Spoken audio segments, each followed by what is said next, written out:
योगी का हिंदुत्व खुलकर आया, 7 फैसलों से मुसलमानों में हाहाकार क्यों मचा है।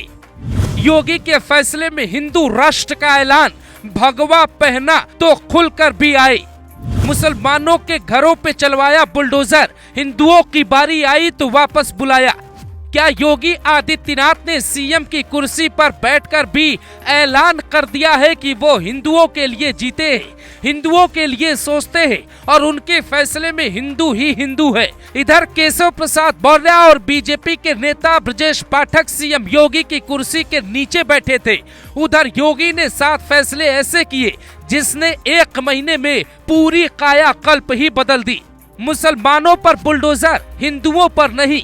यूपी के अकबर नगर में बुलडोजर कार्रवाई ने पूरी दुनिया देखी, लेकिन जब पंतनगर में बुलडोजर की बात आई तो योगी के हाथ कांपने लगे। उन्हें याद आया कि वो भगवा पहनते हैं, हिंदुओं की बात करते हैं, वो घर कैसे तोड़ सकते हैं। बीच का समझौता निकाला और पंतनगर पर लगभग बुलडोजर चलने वाला ही था कि उन्होंने वापस आने का ऐलान कर दिया। इस देश में खुलकर राजनीति करने का दौर आ गया है। विपक्ष खुलकर एक खास वर्ग की राजनीति कर रहा है। यहाँ तक कि खास वर्ग भी बीजेपी को 1 वोट नहीं देना चाहता। तो योगी आदित्यनाथ ने भी ऐलान कर दिया कि वो भी अब इसी तरह की राजनीति करेंगे। इस सवाल पर बहस हो सकती है, लेकिन योगी के उस फैसले पर हिंदुओं में संदेश गया था कि उनका फैसला हिंदुओं के खिलाफ नहीं जा सकता। 20 जून 2024 को लखनऊ के एलडीए ने अकबर नगर में 25 एकड़ की जमीन खाली करवाई, 1169 घर तोड़े, लेकिन पंतनगर पे बात आते ही सीएम के फैसले के बाद बुलडोजर लेकर लखनऊ विकास प्राधिकरण लौट गया। कांवड़ियों के लिए सुप्रीम कोर्ट से भिड़ गए योगी। कांवड़ मार्ग पे मुस्लिम दुकानदारों को नेम प्लेट लगाने का आदेश दिया। इस फैसले के बाद योगी को विपक्षी पार्टियों ने खुलकर कटघरे में खड़ा किया। यहाँ तक कि बीजेपी में भी दबाव बढ़ा, मामला कोर्ट गया, लेकिन योगी नहीं माने। मुजफ्फरनगर में नेम प्लेट का फैसला लागू करवाया। सुप्रीम कोर्ट ने रोक लगा दी तो योगी आदित्यनाथ ने अपने एटीएस की फौज उतार दी। एटीएस की फौज उतारकर सरकार ने दावा कर दिया कि कोई घटना हो सकती थी, इसके लिए सुरक्षा के पुख्ता इंतजाम कर दिए, ये हमारी जिम्मेदारी है। इस फैसले ने योगी को फिर से देश भर में लोकप्रिय कर दिया और पीएम मोदी के उत्तराधिकारी के तौर पे सबसे बड़ा नाम योगी बनकर उभर गए। साबित होता है कि वो हिंदुओं की रक्षा के लिए कोई भी फैसला लेने से नहीं डरते हैं, किसी भी कोर्ट से लड़ जाते हैं। धर्म पे खतरा देख कानून लेकर आए योगी।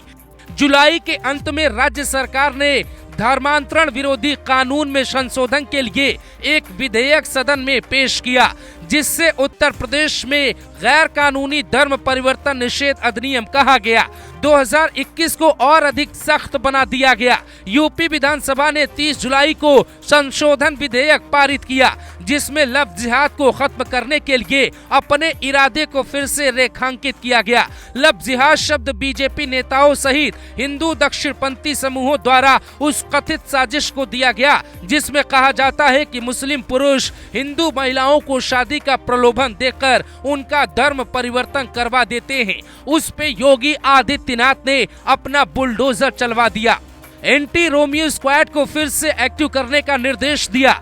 पिछले हफ्ते सीएम ने पुलिस अधिकारियों को एंटी रोमियो स्क्वाड को फिर से सक्रिय करने का निर्देश दिया। इसका गठन साल 2017 में पहली बार सीएम बनने के बाद योगी ने कर दिया था।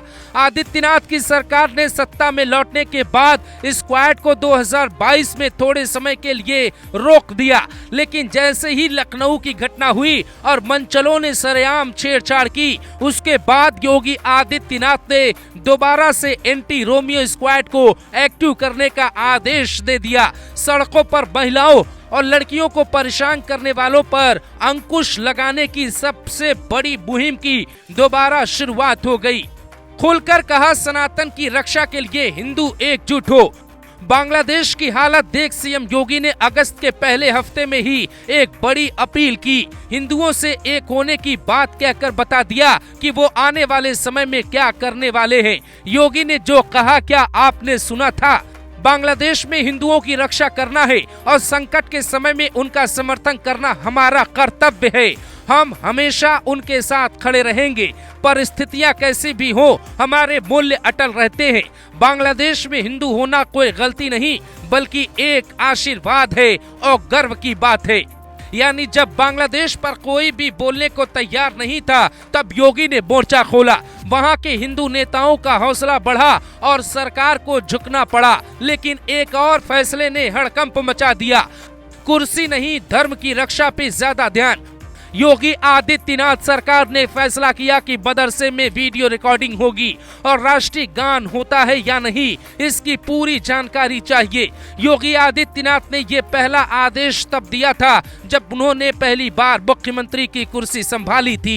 लेकिन अचानक अगस्त के महीने में योगी ने दोबारा अपने अधिकारियों को आदेश दिया कि हर मदरसे की रिकॉर्डिंग चाहिए। योगी ने ऐसा कोई मौका नहीं छोड़ा जब उन्हें ये साबित करने से रोक रहा हो कि वो हिंदू हैं।